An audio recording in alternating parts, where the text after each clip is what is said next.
Assalamualaikum warahmatullahi wabarakatuh. Selamat sore, selamat berjumpa lagi dengan saya Gaus As-Salabi dari channel Hajarus Sholawat Official. Mudah-mudahan sore hari ini teman-teman semua dalam keadaan baik, dalam keadaan sehat walafiat, sehingga setiap yang kita lakukan pada hari ini khususnya diridhoi oleh Allah Subhanahu wa Ta'ala.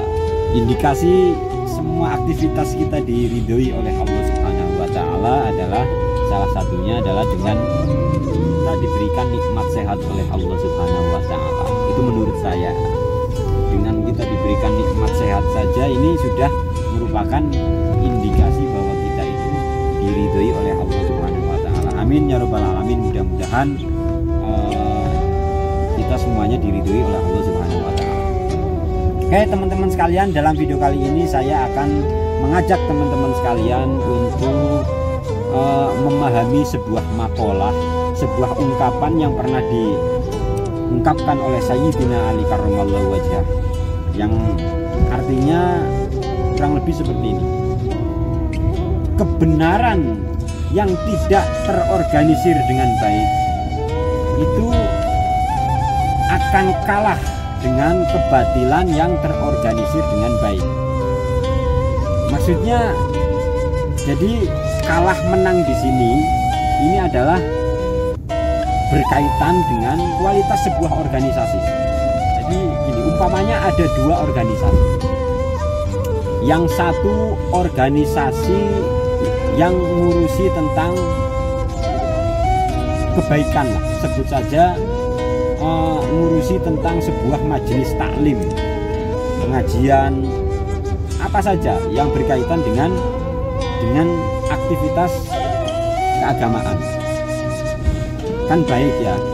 Terus yang satu lagi organisasi yang berhubungan dengan kebatilan, umpamanya jual beli perempuan umpamanya. Ketika kedua organisasi ini kita bandingkan pengelolaannya, terus kita hubungkan dengan makalah Sayyidina Ali karramallahu wajhah tadi, umpamanya sebuah organisasi majelis taklim itu yang tidak kompak, yang tidak terorganisir dengan baik, ditanzim kalau istilahnya orang pesantren itu. Ketika organisasi itu tidak ditanzim dengan baik, tidak ditata, tidak diorganisir dengan baik, itu akan lebih susah untuk mencapai sebuah tujuan yang kita sepakati bersama. Makanya sebuah majelis taklim itu akan mengundang seorang mubaligh ternama. Akan tetapi di dalam perencanaan acara tersebut itu tidak diatur dengan baik, tidak dibikin panitianya, tidak dibikin tempatnya, perencanaan tempatnya di mana, itu pasti akan lebih susah untuk mencapai kesuksesan. Sebaliknya, organisasi yang notabene kejahatan, kebatilan, pedagang narkoba, pengedar narkoba, itu ketika mereka rapi dalam mengorganisir organisasinya atau sindikatnya, itu mereka pasti akan lebih bisa untuk mencapai kesuksesan. Kesuksesan dalam arti kebatilan itu tadi. Makanya banyak organisasi-organisasi atau sindikat-sindikat narkoba itu sukses menguasai dunia. Itu karena mereka itu berkoordinasi, mereka itu loyalitasnya itu sangat tinggi.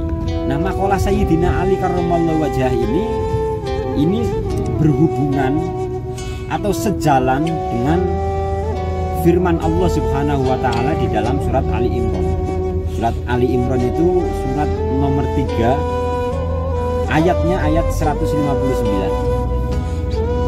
Bunyinya, a'udzubillahi minasyaitonirrajim, bismillahirrahmanirrahim.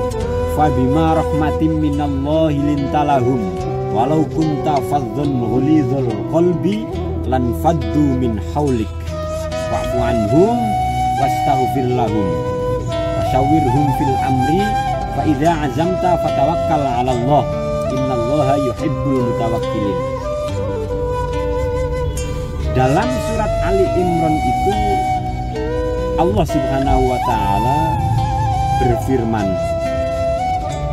artinya maka berkat rahmat Allah Subhanahu wa taala, fabima rahmatin minallah lintalahum, berlaku lembutlah terhadap mereka.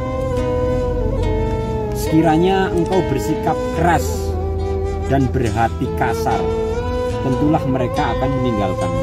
Lan faddu min haulik. Karena itu maafkanlah mereka dan bermusyawarahlah dengan mereka dalam urusan itu. Kemudian apabila kita telah membulatkan sebuah tekad, maka bertawakallah hanya kepada Allah Subhanahu wa taala. Sungguh Allah mencintai orang-orang yang bertawakal. Di dalam ayat ini jelas sekali anjuran Allah Subhanahu wa taala kepada Rasulullah Muhammad sallallahu alaihi wasallam untuk selalu bermusyawarah ketika akan mengambil sebuah keputusan bersama dalam sebuah organisasi. Kalau tadi Sayyidina Ali karramallahu wajhah itu menganjurkan kita semua untuk mentandim, untuk mengorganisir sebuah rencana, maka jauh sebelum Sayyidina Ali karramallahu wajhah membuat makalah seperti itu, Allah Subhanahu wa taala sudah menganjurkan kita melalui Rasulullah Sallallahu Alaihi Wasallam untuk bersikap lemah lembut kepada yang lain. Jadi jelas sekali bahwa di dalam Islam ini kita sangat dianjurkan untuk bermusyawarah. Wasyawirhum fil amri. Dan ketika musyawarah itu menghasilkan sebuah keputusan bersama atau yang kita sebut sebagai mufakat, maka bulatkanlah mufakat itu, pegang teguhlah mufakat itu. Terus kemudian fa idza azamta fatawakkal 'ala Allah. Terus kemudian bertawakallah hanya kepada Allah. Fa idza azamta fatawakkal 'ala Allah innallaha yuhibbul mutawakkilin. Karena Allah ini mencintai, sungguh-sungguh mencintai orang-orang yang bertawakal kepada Allah Subhanahu wa taala. Jadi dalam video ini saya kembali mengajak teman-teman sekalian untuk